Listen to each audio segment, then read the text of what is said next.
Hello everybody and welcome. In this video I'm going to show you how to disconnect your speaker from your device using application.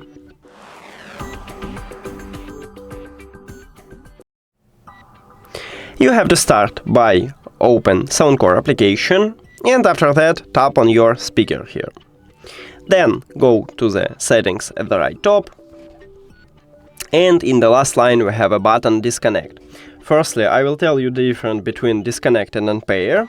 So if you tap at the disconnect, it will leave your device at the device list. And if you unpair your speaker from your device, it will remove your speaker totally from your device.